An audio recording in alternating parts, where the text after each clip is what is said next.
Okay, perfect. All right. Again, thank you all for joining. My name is Eric Brodden. I am a senior safety planner here at DRCOG, the Denver Regional Council of Governments. Today, July 30th, this is our second Crash Data Consortium meeting of the year for 2026. So thank you all for being here. We've got a pretty full agenda as always, and I'd like to just go ahead and preview that for us here. I think in lieu of doing a full round of introductions, I would just request folks put your name, organization, and title in the chat, just so people throughout the meeting can get an idea of who is here. And also, if you do raise your hand to speak or ask a question either to myself or any of our speakers today, just please introduce yourself with your name and your organization so that we can see it. Is anyone able to see my screen, or am I not sharing yet? I don't think I'm sharing yet. Okay. Right. So again, just name, introduction, or name, title, and organization. And with that, the rest of our agenda, we're going to have a great presentation from the statewide Traffic Records Advisory Committee on their new Traffic Records Strategic Plan, an overview of what it entails and how this group can work with the STRAC to help implement it. I'm going to introduce the idea of a sort of a new approach to implementation for some of the strategies that we have laid out in our current plan, or the final report from 2024. And we'll go and talk about some of the future ways we can use this meeting space, what people want out of it, what people are liking from it, and how it can improve. We've got a couple updates from DRCOG to share, one on the state of the 2025 crash data, which should be available soon, and then a brief update on some of the statewide crash system research that we've been conducting, that we've introduced at previous meetings. As always, a lot of great stuff going on at the state. CDOT in particular is going to be sharing a few updates that they have for us. And then also, as always, we want to leave space for other local partners, the state, or some of our federal agencies who join us to share any news and updates that they have. I'll mention this again towards the end, but just as a brief, just to set the stage now. As we talk through this implementation plan, this new direction for implementing some of these strategies and determining if there's new things to work on, some of these conversations seem like they can be better done in person. We've had success with that at our previous meeting in 2025. So we are looking at doing a similar thing. So our next scheduled meeting of this group will be on October 29th, and we are planning to have that in person here at the DRCOG offices, likely in the same space as before. As we get closer to that date, I'll be sure to send out more information, directions, and information on how to get to the building, how to navigate it. And if there's any other items following that, we'll have a few minutes for a little parking lot for that conversation. So with that in mind, I just want to go ahead and get started with the main content of our meeting. I'd like to introduce Ian Danielson.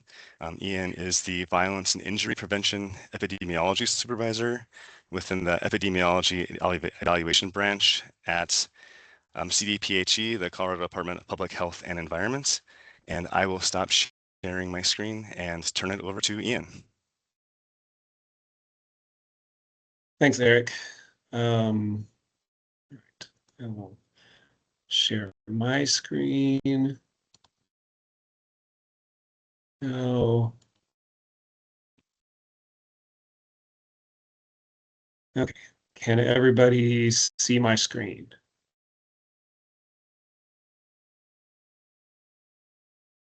Not yet. To me, it just is a blank page. I think it's still thinking about it.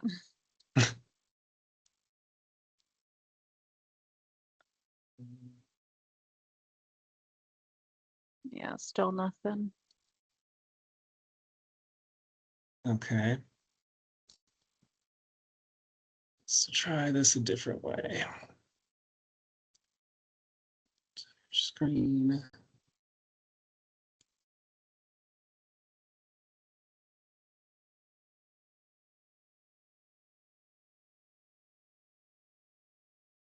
Is that working? No. Did you select a screen or a monitor?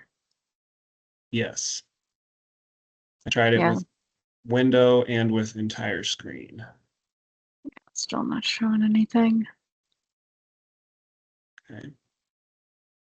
See what else I can do. Maybe share it with Eric and then Eric Yeah, I can was gonna share say, it. yeah, maybe email it to me real quick and I can share it and then you can start talking while I pull it up. That's not a huge distraction. Okay.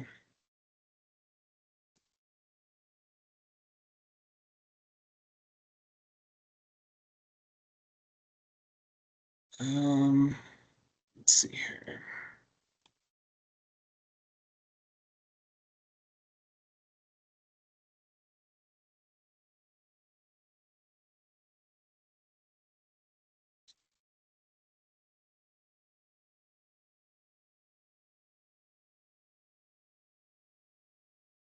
Okay. It's there you go. It's emailed. So I'm just gonna go ahead and start. I mean, imagine there's like a cool title slide here. So for those who don't know me, as Eric said, I'm Ian Danielson, injury epi supervisor, CDPHE. I'm also the chair of the Statewide Traffic Records Advisory Committee, known as STRAC. So today I just really kind of want to tell you a bit about STRAC, if you're not familiar with the committee, and then go through a little bit of the strategic plan we've developed to advance our goals. And I'll, also tell you what those goals are. Let's see here. Okay, just came through, so let me open it. Okay, great.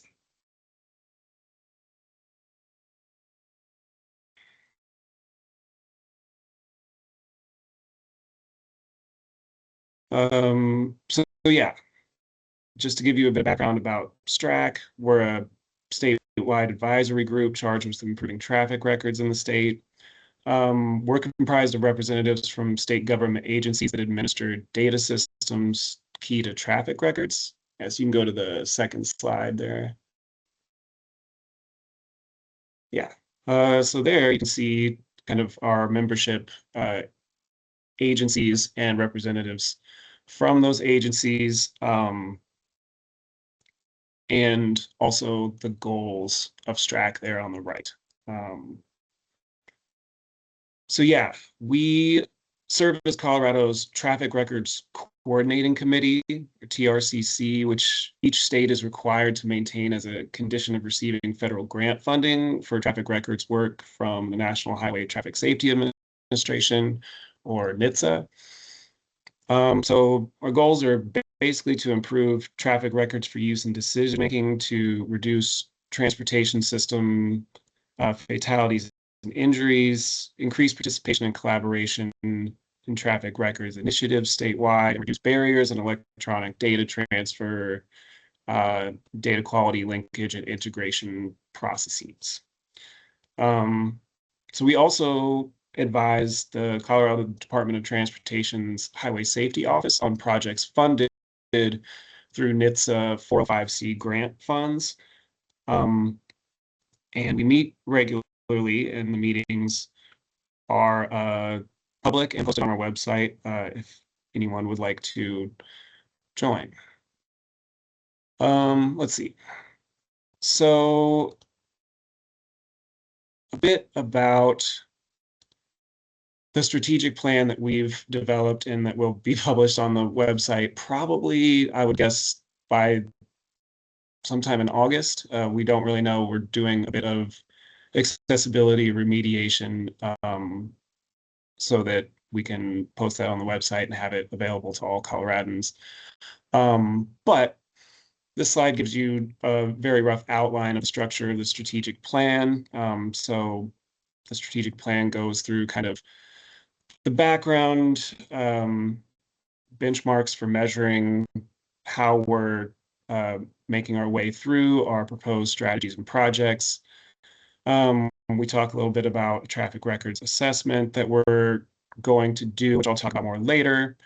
And it's a Go team process, and our mission, vision, and goals, and strategic pillars. These are all things I'll explain. But basically, introduction, year-by-year action plan, how we're going to measure our progress, and then some criteria we've developed for judging 405C project proposals and how well they align with this strategic plan. So in October of 2025 through December, if you can go to the next slide, Eric, we met with a Go team from NHTSA, and the Go team is essentially NHTSA's primary mechanism for providing traffic records technical assistance to states.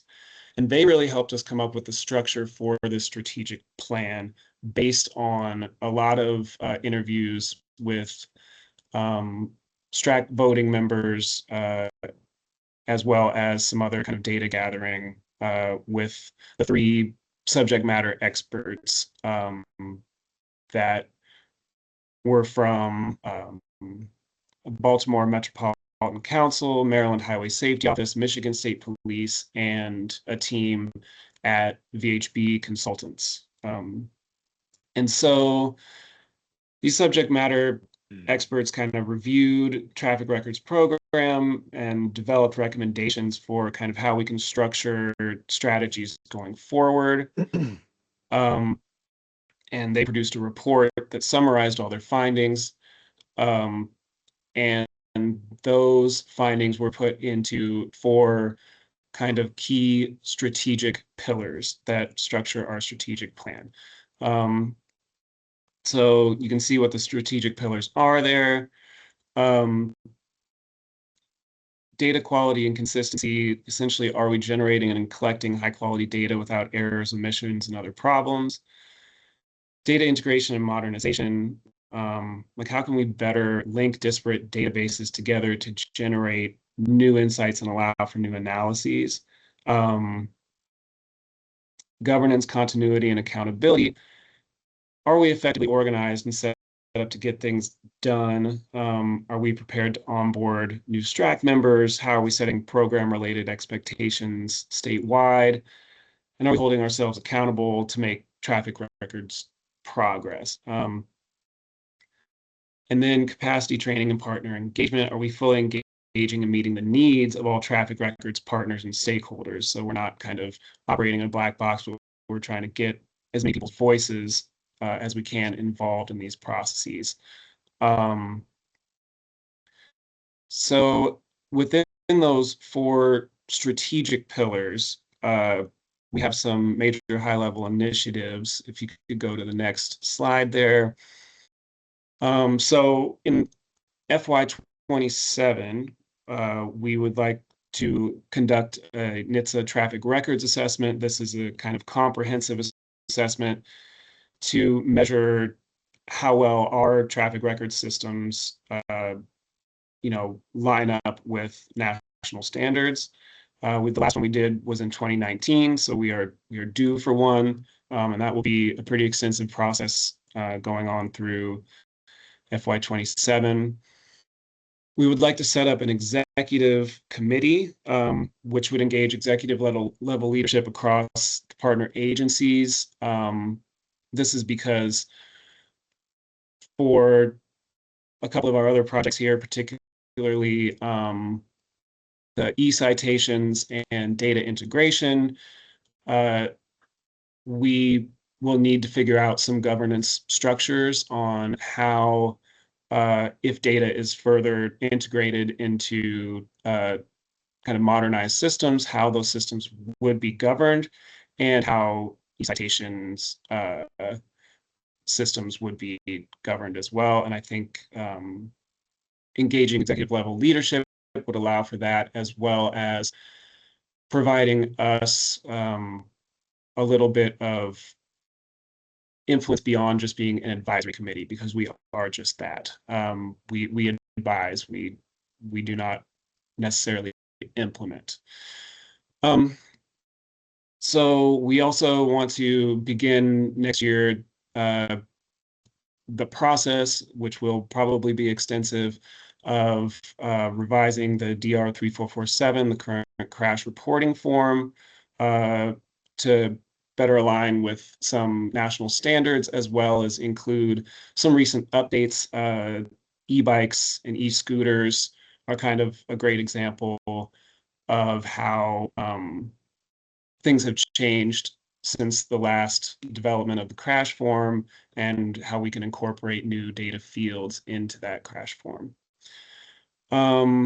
We would also like to develop a data integration roadmap and inventory so that we can have an assessment of what variables are in all the data systems, how they line up with each other, how they are currently able to be linked, and the limitations in linking those data sets together, so that we can move towards possibly integrating systems further and getting out some of our data silos.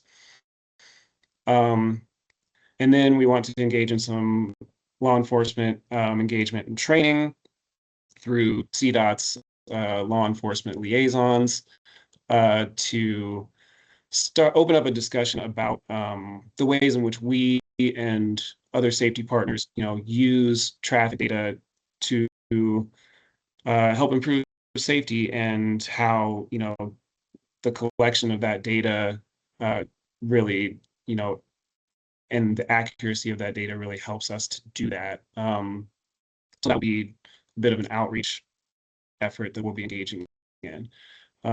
These are all kind of very high level. They're all long-term projects, and they are aspirational, but they are our major initiatives. And Eric, if you want to go to the next slide, I've got a little bit of a timeline here. As you can see, I've got the pillars on the left here. Data quality and consistency is in purple. Data integration and modernization is in kind of a light green, you can see there. And then as you go across each fiscal year, which are listed across the top of the table there, you can see the timing for each of the kind of high-level projects that are included in each of those pillars. So all the projects that are included in data quality consistency are labeled with the color for data quality and consistency, and they all are kind of linearly aligned. If you are a person with vision impairment, so you can see they kind of go across linearly within their respective categories.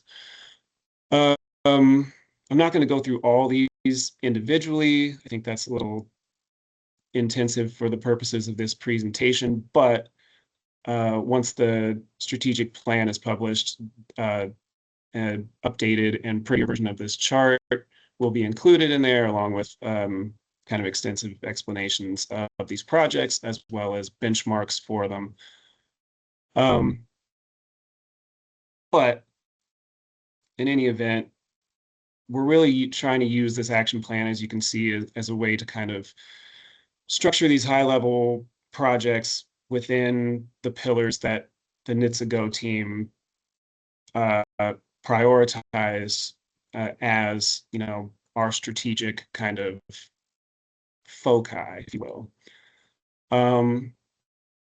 So within that strategy, if you go to the next slide, we're also going to be measuring our progress to keep ourselves accountable on how consistently we are keeping up with our strategic plan and aligning with it. So we've got some kind of process ways to measure that, such as completing the traffic records assessment, launching strategy to improve data quality, creating the data integration roadmap, activating the executive committee, implementing the citation plan, etc. And we will be coming out each year with a kind of progress report for the strategic plan that will note our project progress towards some of our goals. And in the third year, we will have a mid-plan like evaluation that'll be a little more comprehensive and assess where we're keeping up and on track and where we need to pick up a little bit if necessary. And in the fifth year, we'll be beginning the next strategic planning process. So essentially, I think a couple things to go over for the timing of our next kind of year and a half is I think we're going to be focusing on updating some of our MOUs. We're going to be focusing on getting the NHTSA traffic records assessment going. We'll probably start getting the process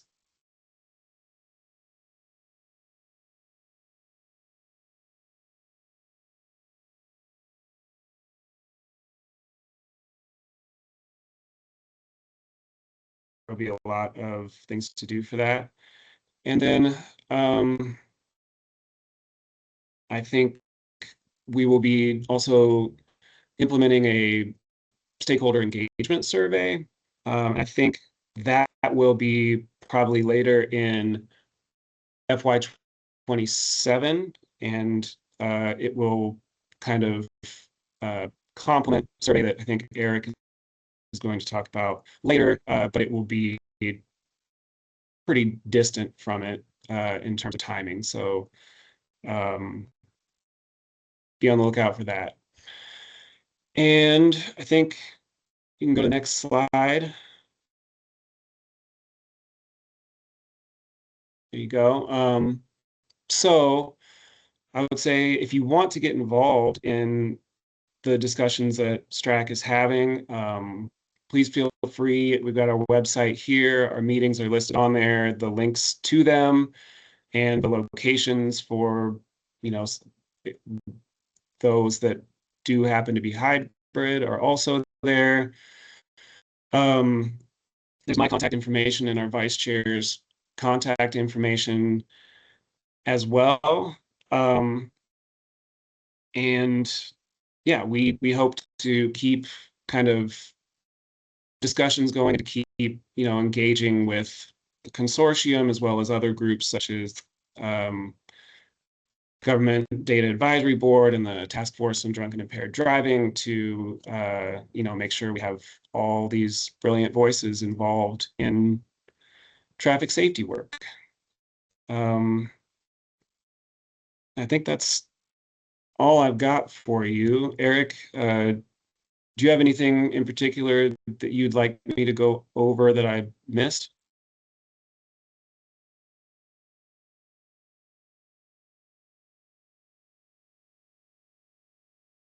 No, I don't think so. I guess my biggest question, maybe just for a bit of more clarification, is on maybe the difference between what the traffic records assessment is and what would be coming in that user stakeholder needs assessment or survey that you talked about.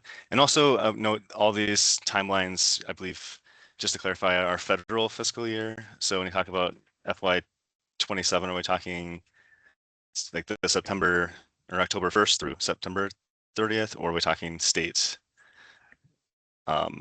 calendars, which are slightly different?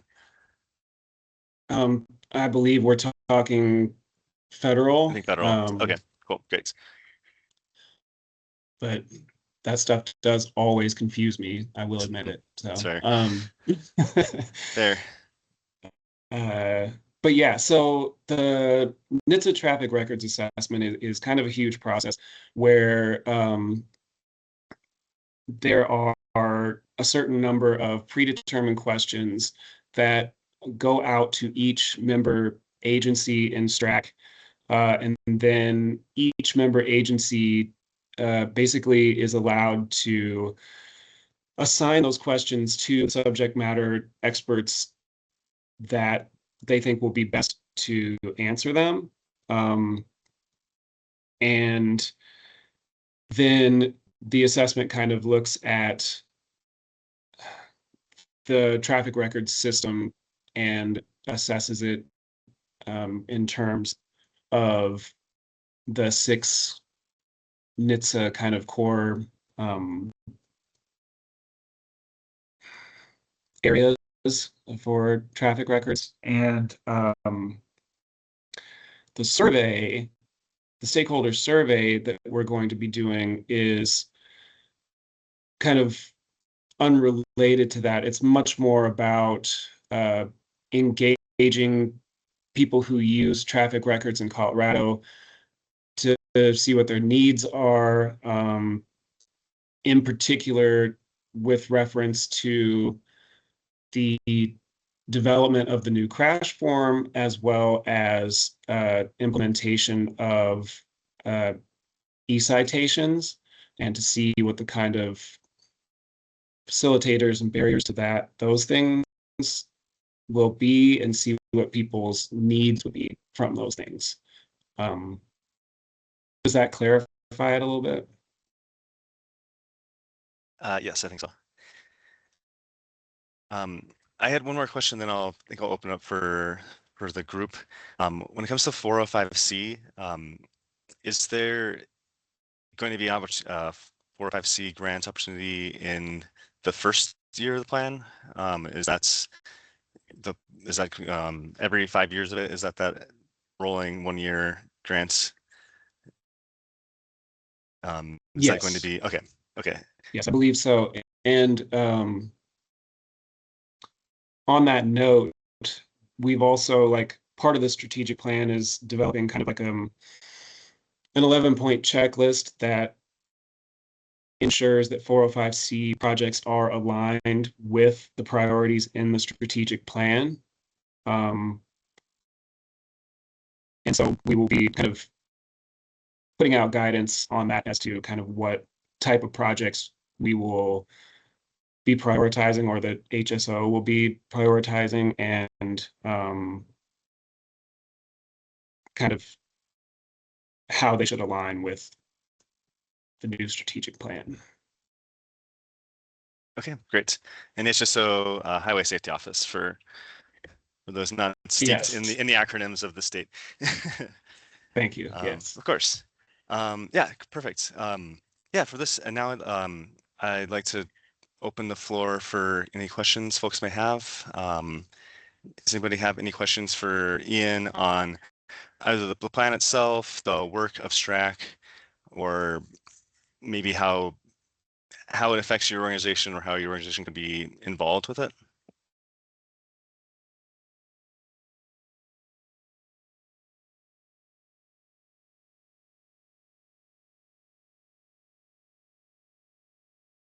Let's see, Michelle from City of Lafayette. Thanks, Eric. I just have a general question. Thank you so much for this presentation and for all the work that you do. I would love to know what you all, like, if there's a way for engineers to partner or be present for, or at least know what work you all are doing with PD, because I think we struggle sometimes to even know how to, like, interact with them in a helpful way. Sometimes they're very protective of anything having to do with how they do crash reports. And so anything that we can, that I could be a part of to know generally, like, what you all are showing, that, like, even if it's just like sharing the same information, I think that would be hugely helpful. Absolutely. I mean, I think the first step is to, participate in our STRAC meetings. We do have representation from law enforcement that comes to those meetings. I think if you have a particular topic that you'd like to discuss, or a particular discussion you'd like to start, and even, you know, particular folks you'd like to have that discussion with, feel free to email me. We have like a bit of each meeting set aside for kind of public comment and discussion. We could easily, you know, have, you know, if you wanted to discuss any kind of points that you would bring up and have, you know, a list of people that you would like to kind of discuss those points with, that we could reach out to and invite. We could try to be facilitators in that way. Okay, yeah, maybe if you don't mind, I'll just email you on the side and kind of chat with you, just give you details on a little more of like the nuances of sort of what have we been working with. Sure, yeah, that'd be wonderful. I would Awesome. love that. Thank you so much. Thank you. Great. And it looks like David Swenka, CDOT. Yeah. Hey, Ian, how you doing? Oh, I'm great. How are you? Yeah, good. And going back to that last question, certainly my group, you know, I'm an engineer. Certainly, we have to. My group works a lot with the local law enforcement and the coordination there. It's pretty important. They're pretty involved in this track, so I think I can certainly help out in that discussion as well. But the question I wanted to bring up is regarding the executive steering committee. And I know in my experience with STRAC, that was always a bit of a challenge.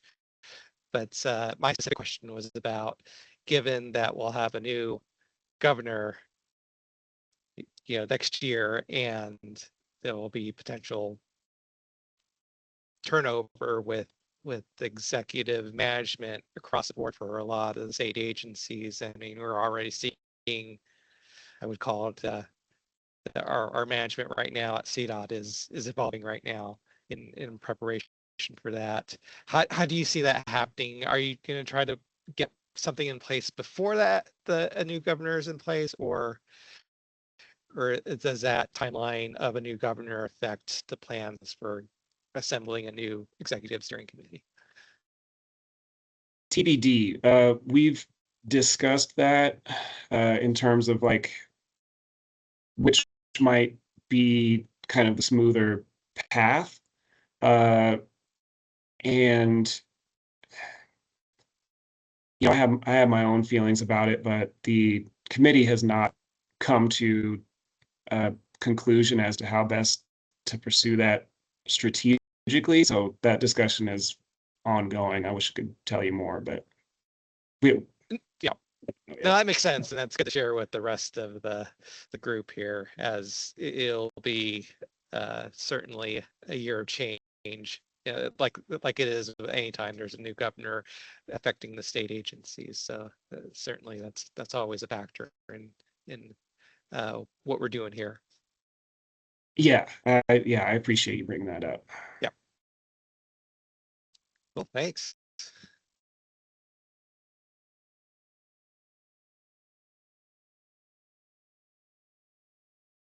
All right.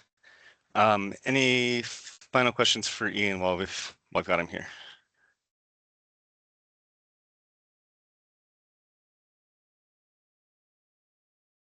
Okay. All right. Well, seeing none. Thank you so much, Ian.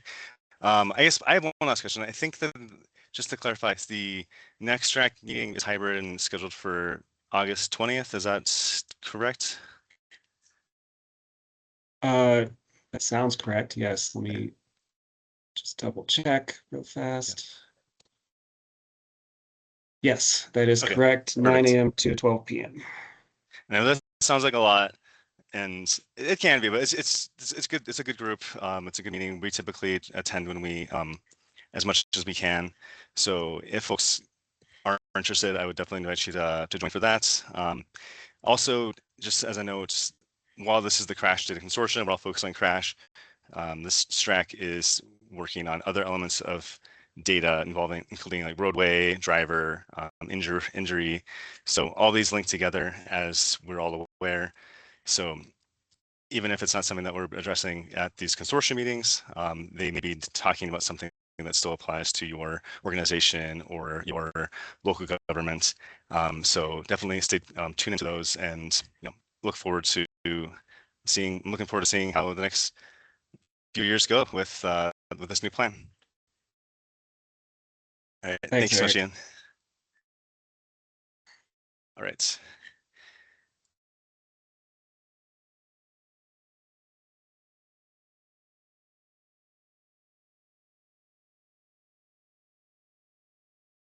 Okay, let me get back to the other slide deck. One moment, please.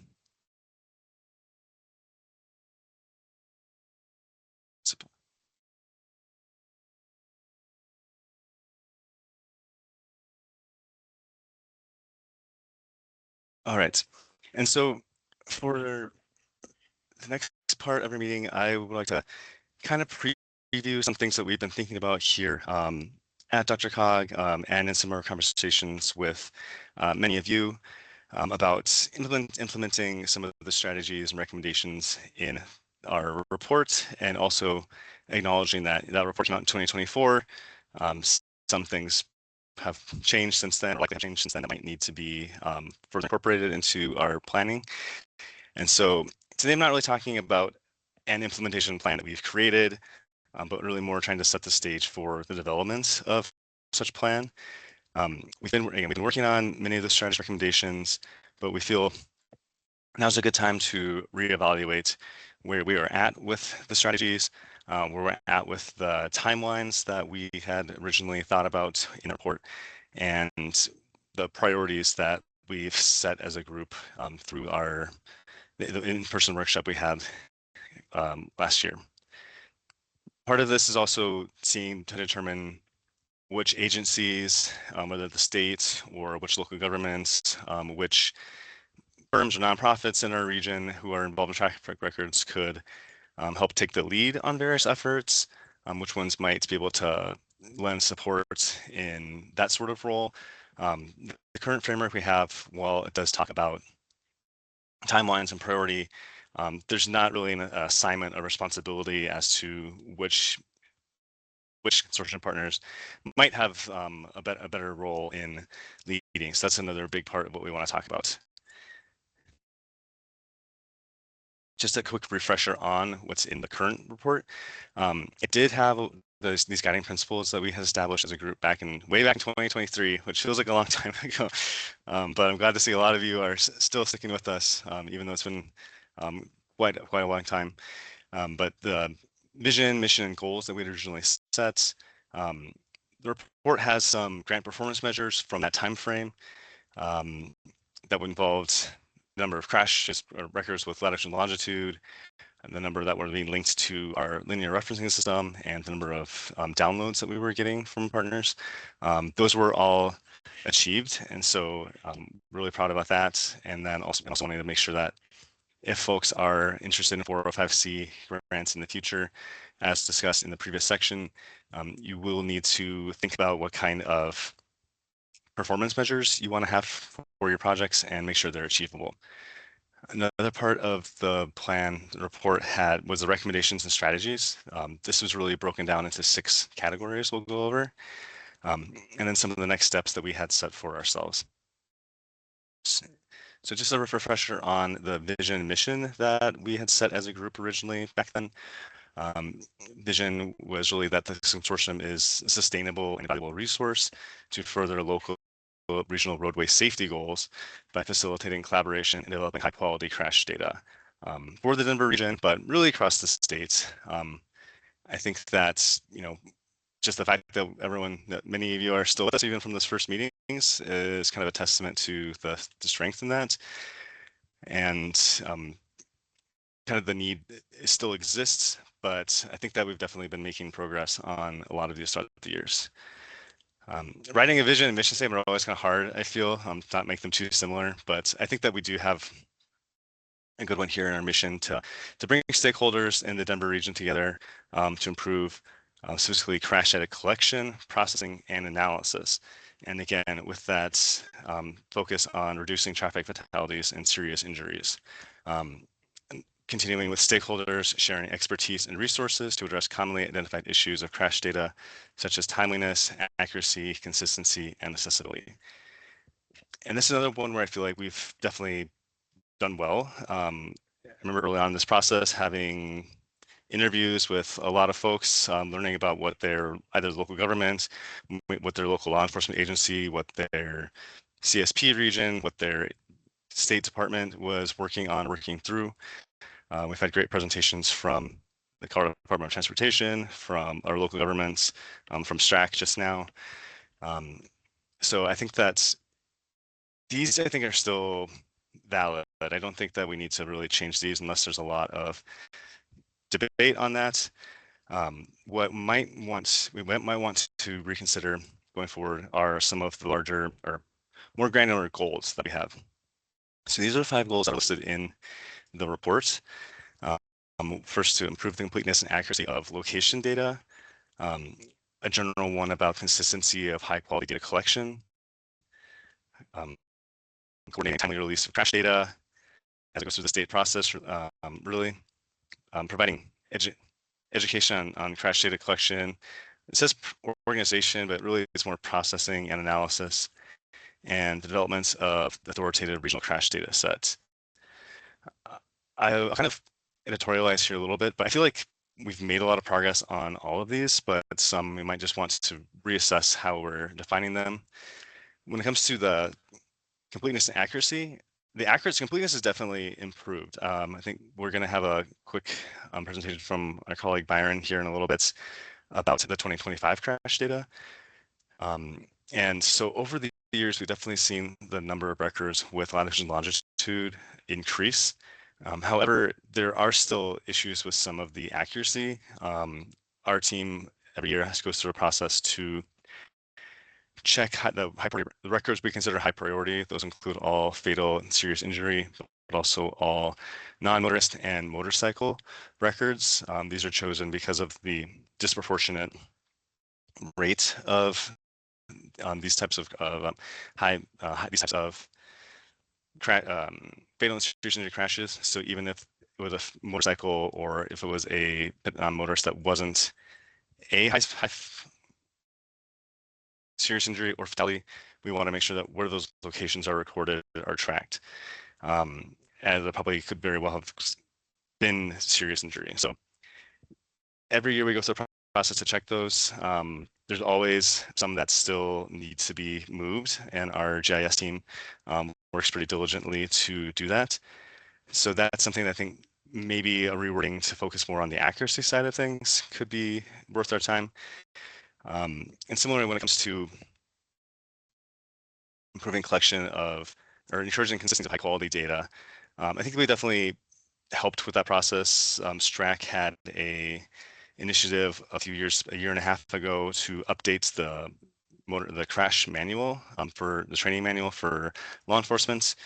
We were a part of that along with several other partners to help do that. We've done a lot of research on what can help improve high quality data. So our focus has really been on research and supplementing what the state's been doing. When it comes to the time release of data, I think this is also one where there's been some good progress. But again, maybe some ideas on how the state can maybe release data a little bit faster. I think there was a important record that was missing from this year's data set that the state was trying to get more information on before releasing the total data. But this did, and maybe Alyssa or Dave can correct me if I'm wrong later, but it did delay the release of the whole data by a few months. So while it was definitely a critical and important record to include, just maybe some thoughts on is it worth to release a larger data set and amend it versus waiting to get it into people stakeholders' hands sooner could be something to consider. Last two here is providing for very finicky for education. Again, I feel like this has been a great avenue for that. We've had great presentations from folks and shared a lot of great information, learned a lot. And also developing this data set, we have through our time here at DRCOG, released data every year that we're getting from the states. It goes through our process. So ultimately, it's coming from the local law enforcement to the states to us. And I feel like it's been just getting better and better every year. Not only the quality of data that's originally going into it, but also the amount of attention that the state can spend on it, and then the amount of steps that we went in to make the data a little more user-friendly, a little easier to use, including the creation of our regional crash data dashboard, which many of you helped inform through surveys over the last few years. This we also did an update on earlier this year, again, incorporating some more feedback that we received to make it more user-friendly and get more information across. And so I would encourage folks to look at that. And we have even had several of our local governments and some of our partners across the states reach out to us to learn kind of about our process in making that so they could make their own dashboards for their communities, which is incredibly validating for us. The general recommendations from the report really were kind of focused around improving that statewide crash reporting. That kind of delves down into location and critical data elements. Some recommendations on processing. So this first 4 really center around the data quality itself, and the second 2 are more about how the data can be used and more structural related to this group. The last thing the report did was a small section about laying out next steps. The 3 headings in that were really about developing an implementation framework, leading consortium activities, and building and maintaining relationships. And again, here we did have an in-person workshop last year where we helped our participants to identify some high and medium priority strategies. And we've been working through those as well as many of the short-term strategies in the plan. This is kind of where we want to see where there's an opportunity to check if those are still the priorities of the group, if there's other things that have emerged, or if we are on the right track with them. We've been continuing to lead this consortium. We've been hosting these meetings roughly 3 times a year, and we are working on investigating crash data through looking at missing fields, engaging with our law enforcement agencies to learn about their platforms they use, whether it's a platform that their records management system uses, or if they use secondary software, or if they're doing paper reports, and trying to see if there is any sort of nexus between where agencies using a particular application are consistently having issues compared to others. And this is not really meant to like name and blame, it's really to identify opportunities for improvement. And so we are working through that, we're working to get that started in earnest here. And then the last thing from the next steps from the report was to build relationships. And again, through these regular meetings, through attending the STRAC, through the emails many of you get from me on a regular basis to meet or to ask questions. I think that we've been doing a good job on hitting all these. That said, we want to make sure, we're not sitting on what we had come up with from several years ago. What we had identified in the 2025 workshop were these three strategies as being the top priorities. And again, we've kind of been working through some processes to just learn more about how other states are doing things, how our local law enforcement and our state agencies are working through this. So while we haven't really made progress on like requiring these fields, I think we definitely learned what we might need to do to get that done if they end up being something that we need to actually require. Similar as it comes to some of the medium term or medium priority strategies, we have highlighted some of the examples of local governments who work between their planners and engineers and law enforcement to make improvements.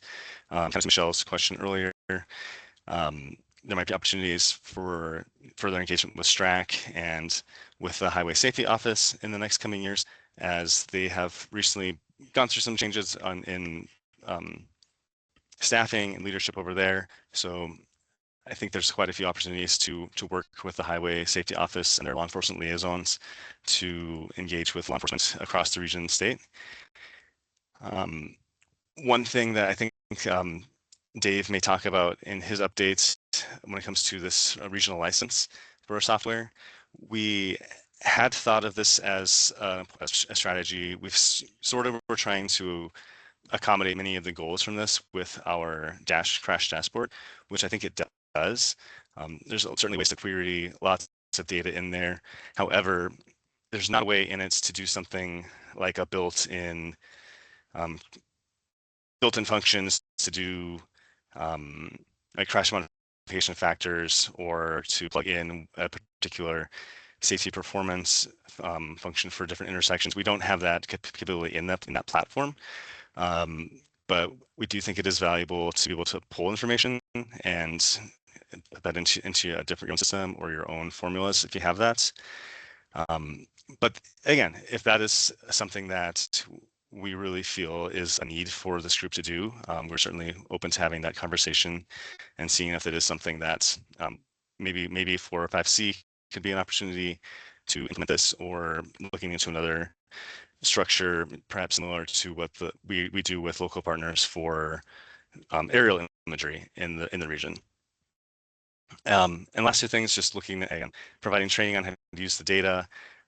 We've done workshops we've posted the data, we've posted user guides, we've done presentations about the dashboard, and we're always happy to answer questions on how it works or how to use it. And we also, again, would be just happy to talk about what could be used to improve it and to make sure that the data that we're able to provide with our partnerships with the state for the region are accessible and useful for your purposes. Last thing here is another requirement. Again, this is one that's a little bit gummed up just with some of the processes at the state.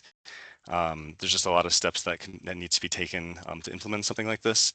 I will say the data has been improving from what we can see as far as the number of records with that latitude and longitude.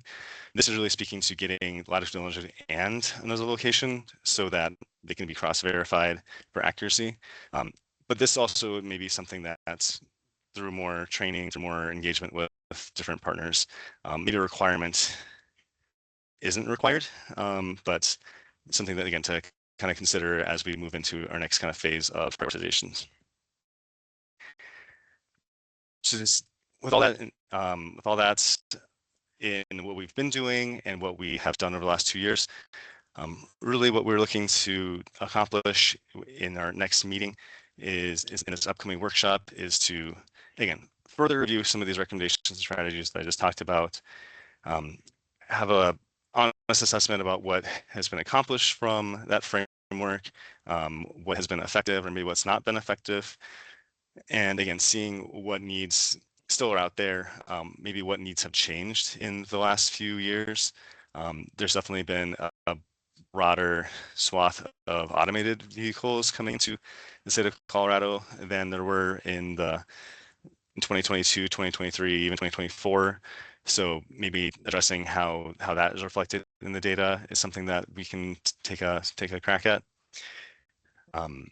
I think another idea would be shifting from some of these broad overarching recommendations and individual strategies to how can they be linked into certain actual projects, whether that's something like a statewide crash form update, or the statewide electronic data collection system, or if that's, again, more training, working with the Highway Safety Office and other local partners to do new training.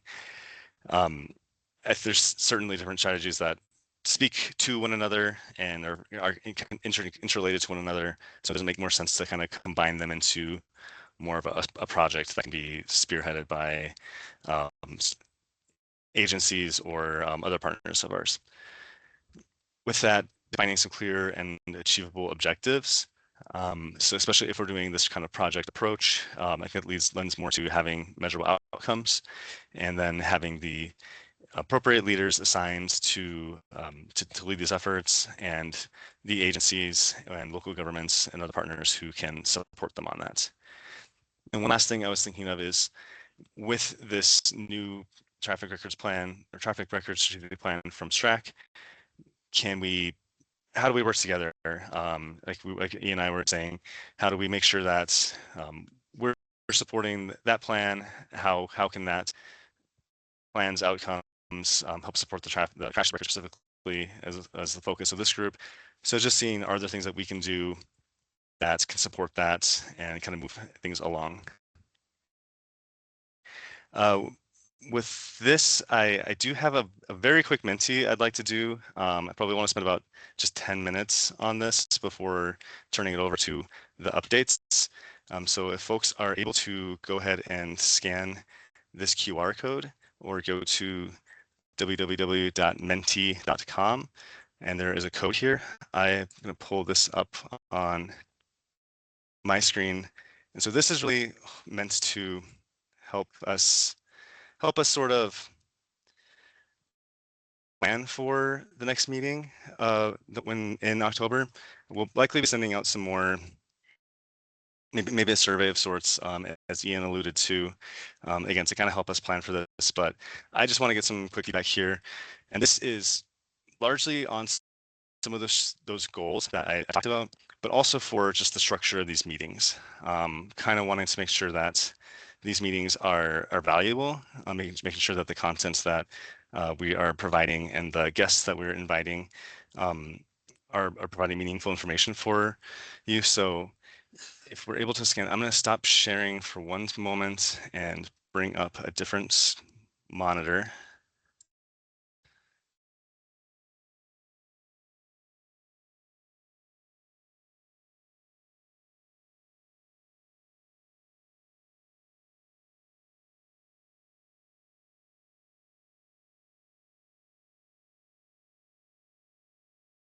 Okay, and so I'm going to now advance on the other page. So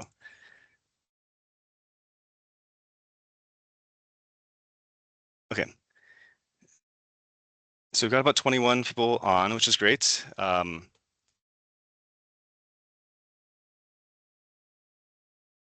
I think that I have, is everyone able to kind of see the question that's up here, the following goals are still relevant for the consortium to work to address? Is that what folks are seeing?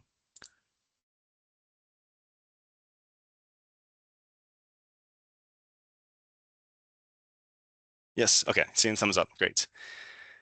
Okay, I'm gonna hide the responses so that hopefully it doesn't influence anybody's into his points, but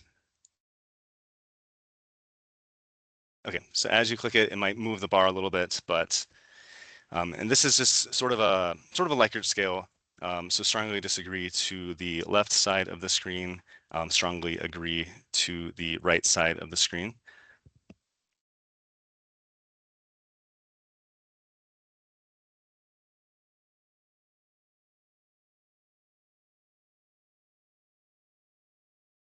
Right, so I'm gonna give it about 15 seconds more.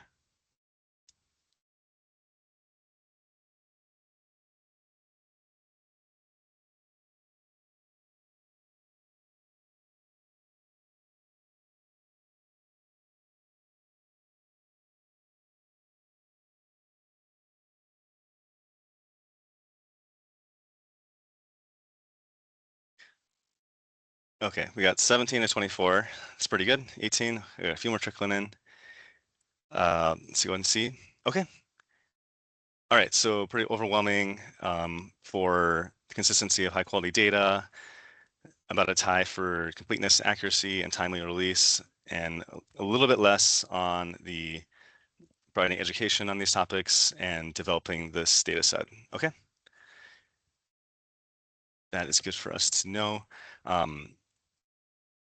And note that it's not totally saying we shouldn't do it, but yeah, maybe it's not the total focus that we should have. So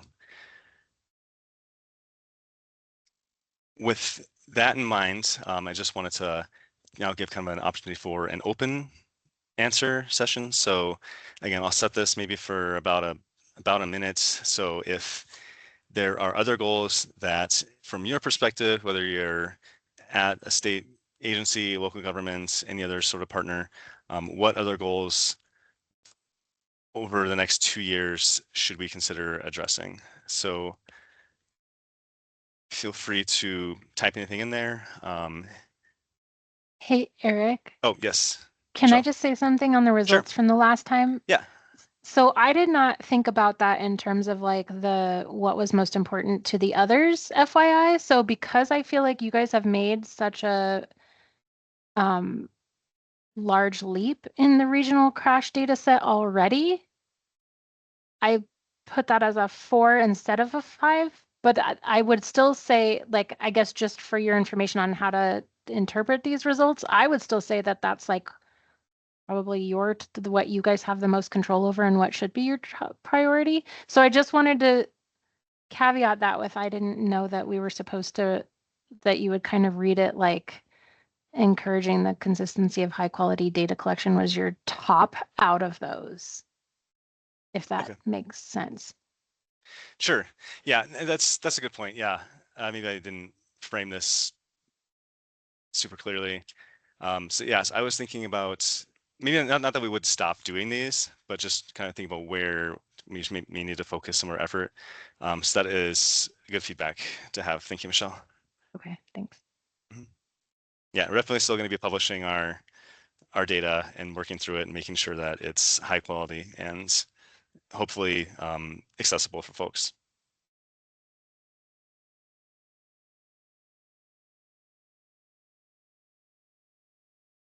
Okay, so we got a few more things coming in, statewide training, adding e-moto scooters to some of those new emerging micromobility categories, participation from counties, municipalities, PI, personal information free narratives. Perfect.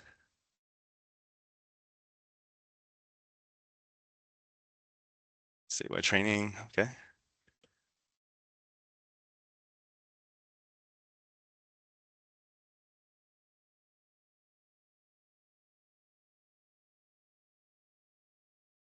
All right, and then of course, as always, even if you don't put something into the Minty right now, you can always reach out to me and we can talk through email or set up a call to talk.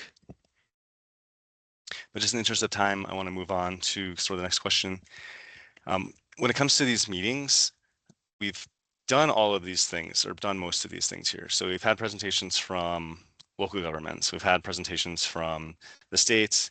I'm not sure if we had anything from the our federal partners yet, besides maybe an update here or there.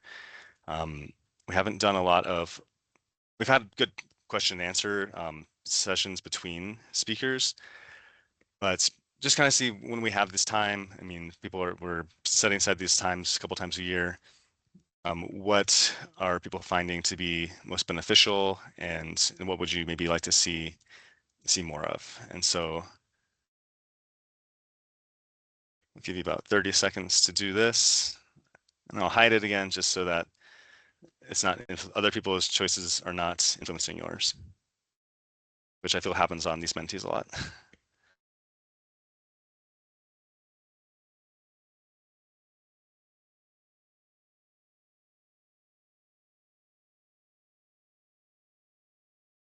Maybe a little bit longer because there's kind of a lot to read here.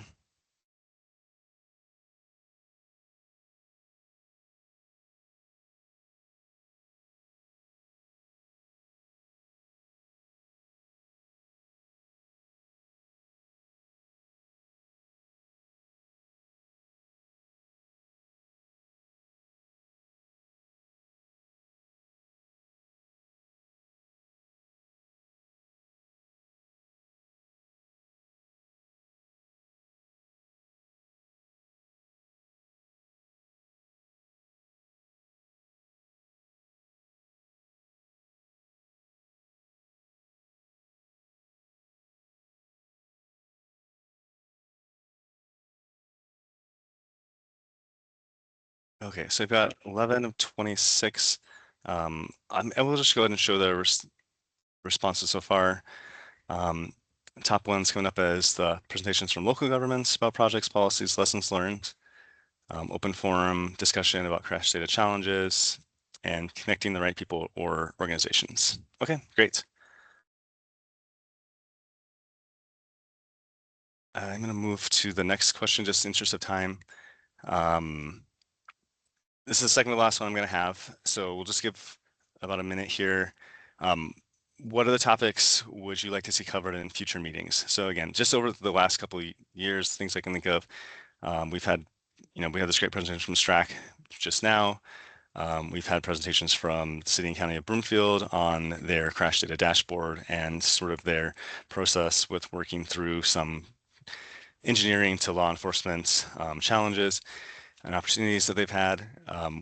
We've had several great presentations from CDOT about data quality, sort of the process that data flows, and sort of some of the gaps that still exist between different systems.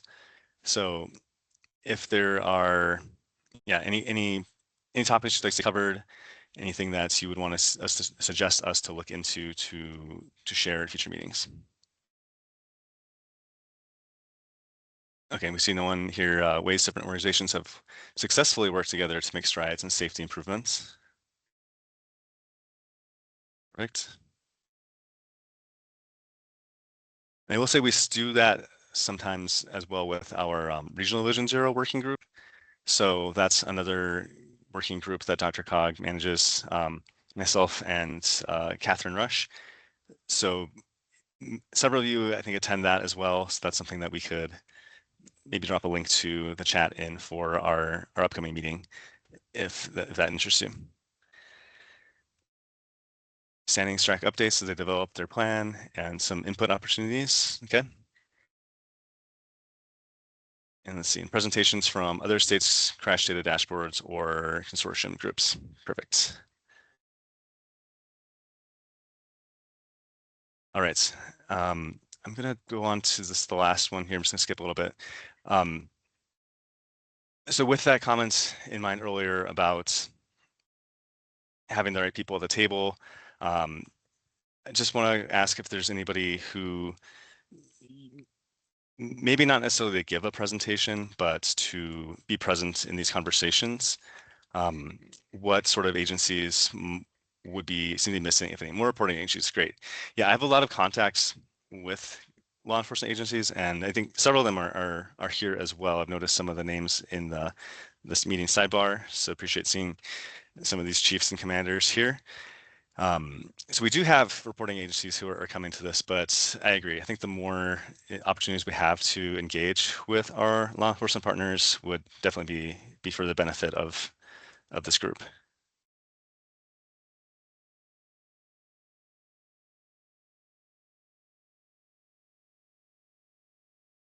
And that might be it. No, hospitals, yeah. So some of those public health connections, elected officials, definitely. Emergency response. I'll take that to mean both law enforcement and maybe hospital or EMS, fire. Okay, perfect. I'm going to call it here for this part. I really appreciate the participation, but I do want to make sure we have time for some of our partners who have joined us who are presenting some updates. So with that, you can definitely still input any information you want in there. The link will still be active for, I think, a couple of days, or again, always feel free to reach out to me if you have things that you want to talk about. But let me go ahead and share my screen again.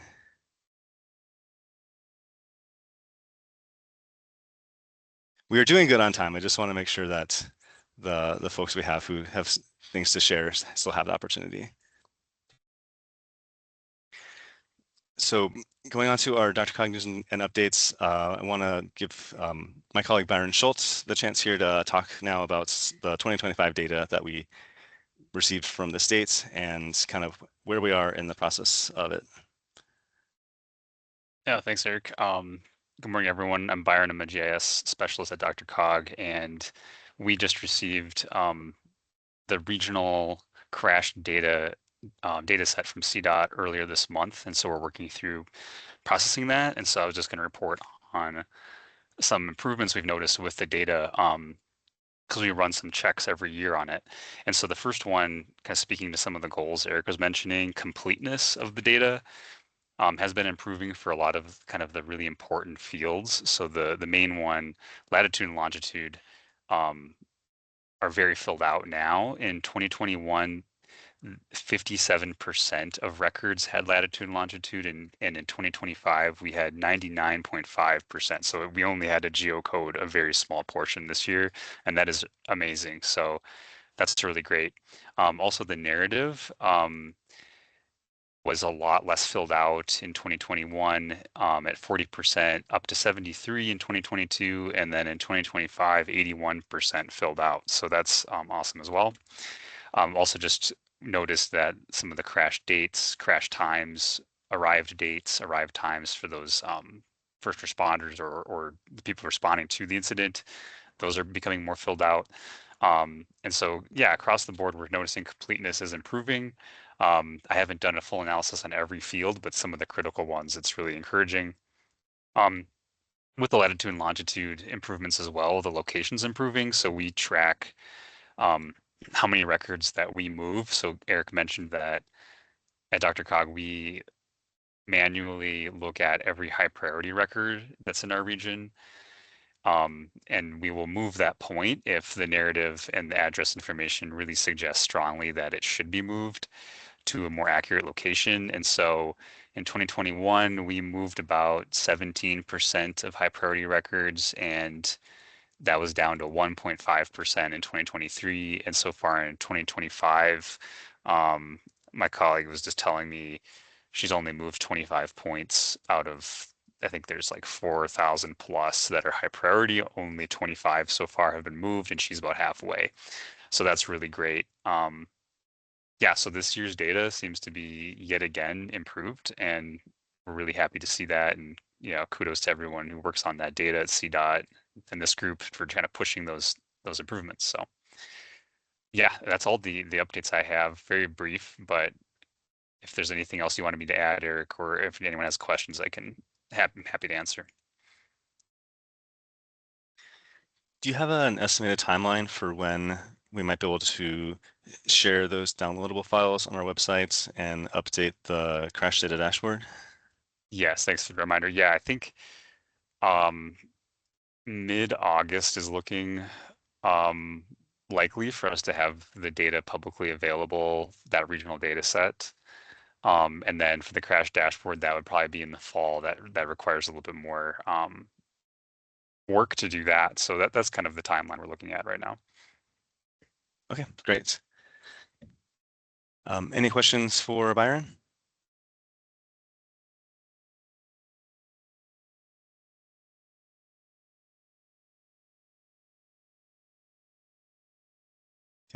Okay, I'm not seeing any, but thank you for bringing that up and for your update on the encouraging news. I appreciate that.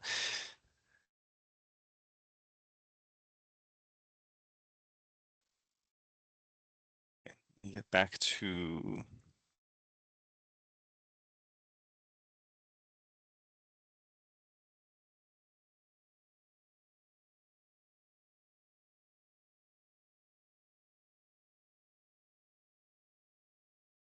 okay. I'm just going to share a real quick status update on some of the statewide electronic crash reporting research we've been doing. If you were at our last meeting in March, this slide probably looks very familiar. I pretty much copied it over, but made a few updates to it. We are still kind of investigating this to learn what are maybe potential benefits of a statewide platform, and what some of the potential challenges that might come with that. I think probably the biggest ones from what we've seen in talking with other states, talking with our law enforcement partners, and with CDOT particularly, is about how there might be an opportunity to build in validations to applications. Some software has this already, some don't. And the idea behind this would be if there's a field that needs to be completed, there's a check in the actual application itself that would prevent law enforcement from submitting it without it being completed. Also with this, kind of looking at how, or working through an application that might be designed specifically for Colorado's crash reports and not adapted to Colorado's crash report, could ideally make completing the reports easier and safer for law enforcement, taking them off the side of the road so that they're not in harm's way while they are collecting this data that is used for these safety purposes. The opportunity to have a consistent training across the states, besides having a manual that refers to the paper form, basically in theory, but something that's really tailored to how law enforcement would be ideally entering the data. And then the important benefits, especially in light of some comments earlier about maybe the e-motos or other types of mobility options out there. Having a way to update a system following a crash report form change that can be done all at once, that can be applied across the states, that could be done hopefully. I know updating the form in the current form is a multi-year process. If there was a statewide system, maybe it wouldn't require that. Other states that we've talked to have more flexibility in adding or removing fields based on having their one platform. But of course, that will go through the process the state would have to follow. But just kind of trying to see how that might be a potential benefit of this. Challenges that remain similar to last time, the ownership and maintenance of a system, the cost to develop or maintain can vary widely. There may need to be a lot more engagement with law enforcement and their current records management systems to ensure that a system could talk with one another. And a time frame for doing this is uncertain. We really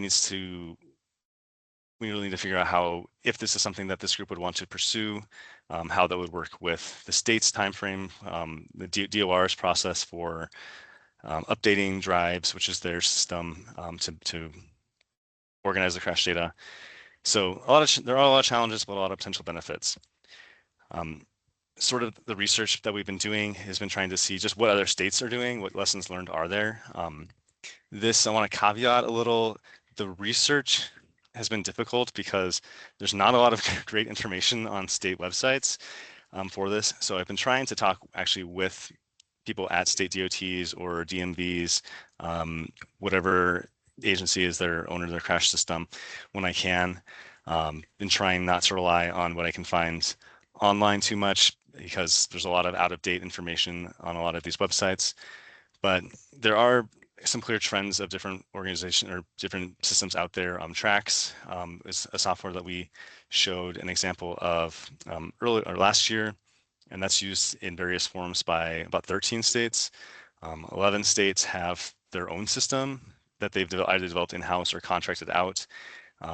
Texas is an example of those, and they also were invited guests to talk about their system. There's a few others out there that have been developed that maybe may serve sort of a regional need. eCrash, developed by the Center for Advanced Public Safety out of one of the universities down there. And then there's a couple other just platforms that are used by a smattering of states. We found in the minority of states that don't offer a platform particularly for states to submit crash data electronically.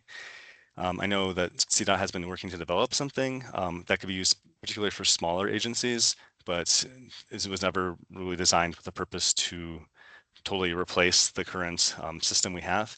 Some states do have, so Colorado, as I mentioned, Connecticut and Michigan are two other states that have a similar setup to us where it's pretty much just the third-party vendors that they work with to submit it. Or I don't think Michigan accepts paper reports. I'm not sure about Connecticut, but they're kind of relying on that third-party environment to submit applications or submit reports. One thing to note, though, is even these states that do offer a system like Trax or eCrash or ReportBeam, whatever it is, most of them do still offer the option for third-party submission. So if there just are different, they just usually set different thresholds for what they are able to accept. One last thing just on this note is, before I pass over to our partners at CDOT for an update, is we've been able to find a lot of anecdotes from some of these agencies or from some of these states that having a standardized system improves the quality of their data, but there's not a lot of research out there. So we are kind of on the cutting edge of looking into what these states are doing and compiling this data. So we're hoping to have a fuller account later on in this year to share with all of you. That is all I have to share on that at this moment. Right now, just looking at our time, I want to make sure that we get to our partners. I'd like to turn the floor over to our partners over at CDOT.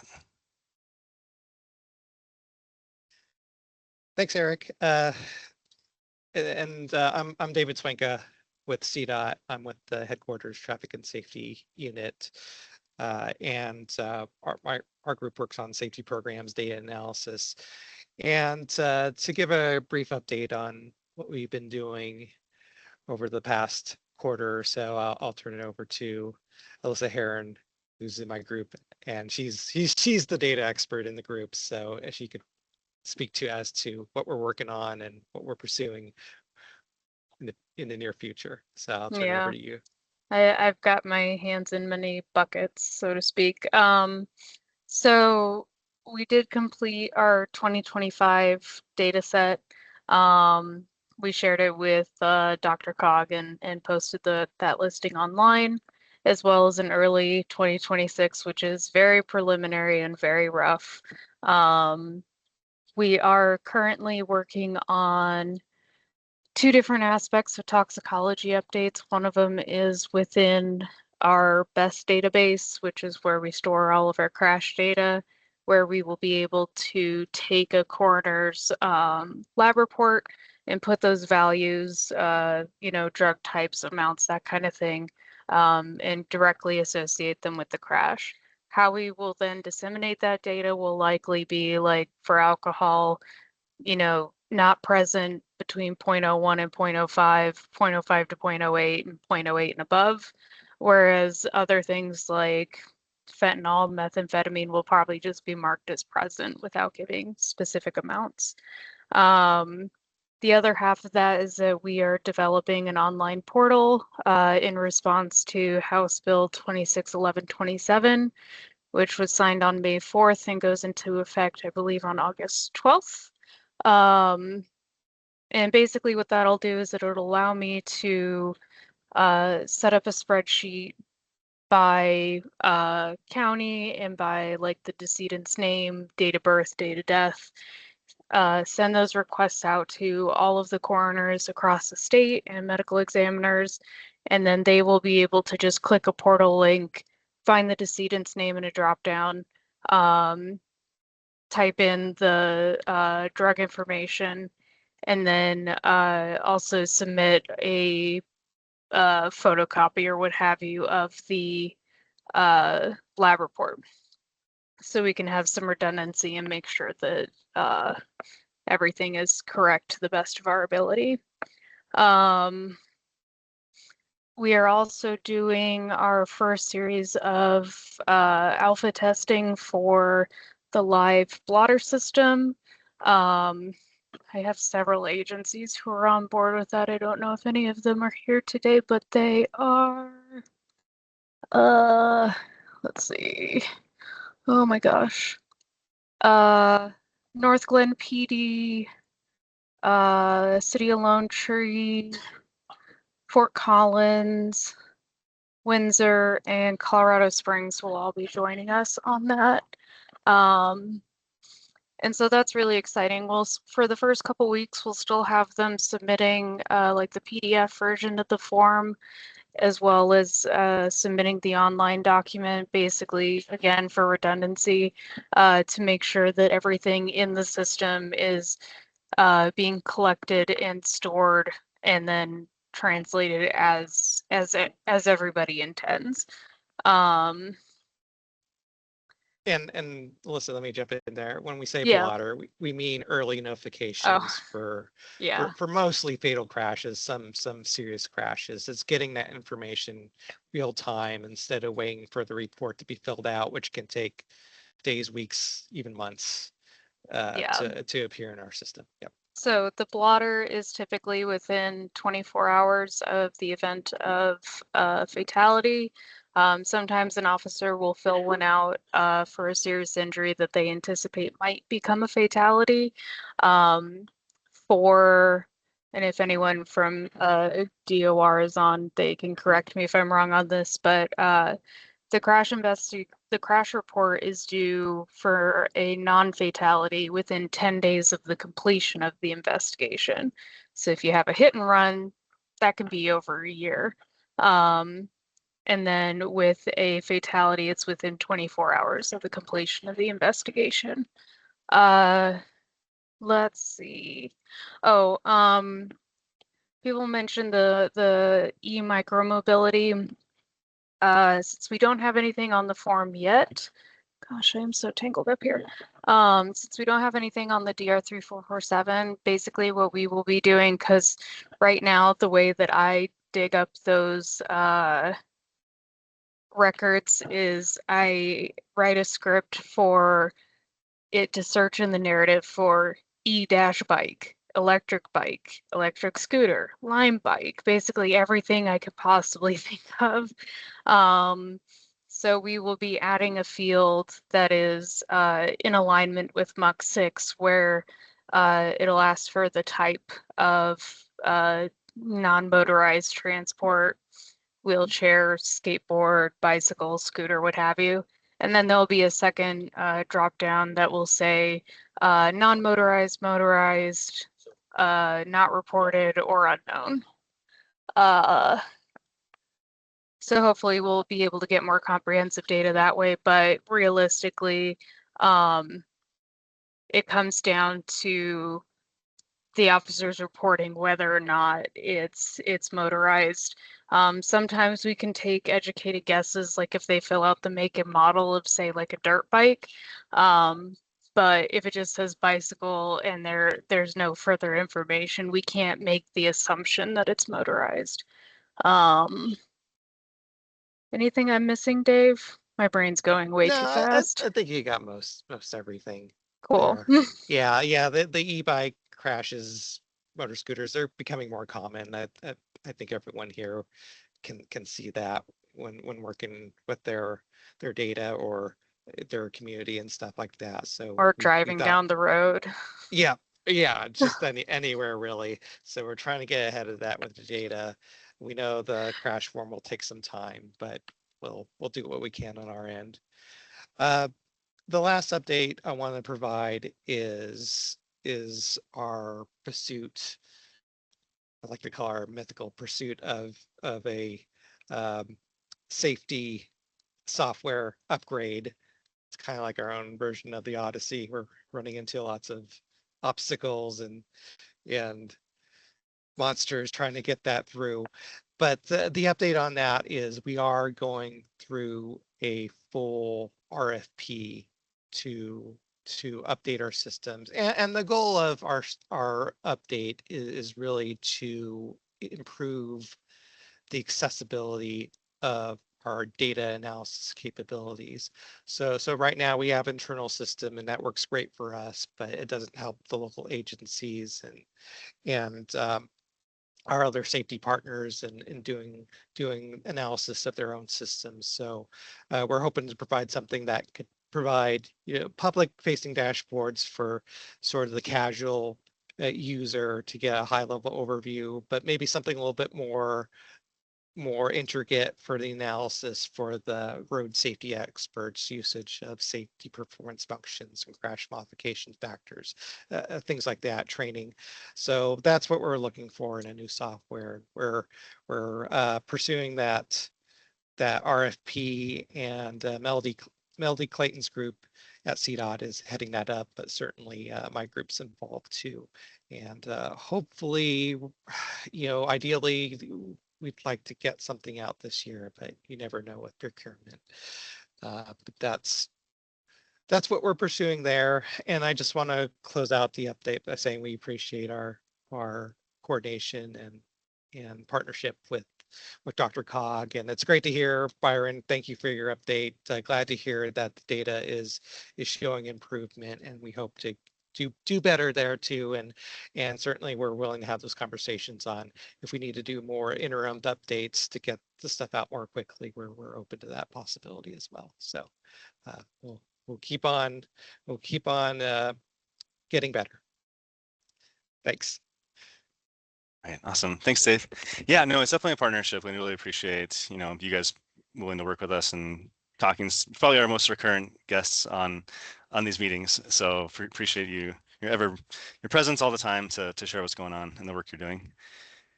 I know we're a little bit past 11:30. Some folks have dropped. I know are dropping off for other meetings. But anyone who's still on, are there any questions for either Dave or Alyssa?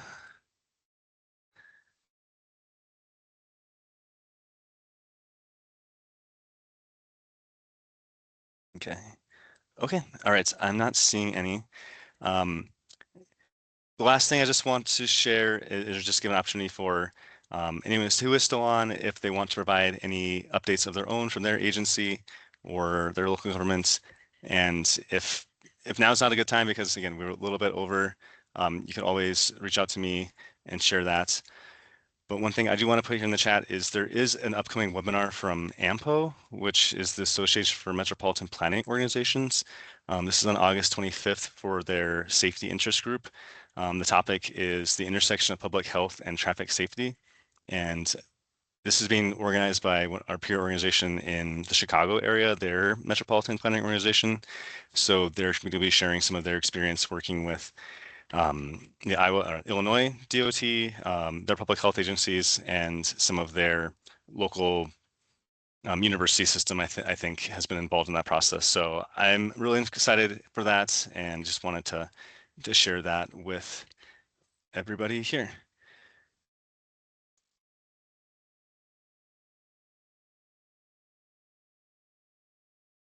And then the last thing to note, just again, another follow up on if there's no other updates, our next meeting, again, is planning to be in person, October 29th, at the DRCOG office. Many of you have been here before, planning to use the same room we use for our Transportation Advisory Committee or other committees. So once that's fully reserved and everything, we will be able to have that available. But I will be sending out more information as we get closer to the date with instructions on how to get to our office, how to get here, biking, by transit, or to use our garages. So expect that closer to the meeting, but we invite all stakeholders, everyone on this call to join for that. And with that, we look forward to seeing you at that date. And thank you for sticking around. And if any questions, just feel free to reach out to me. Thank you. Thanks, everyone. Thanks, Eric. Thanks, Eric. Cheers.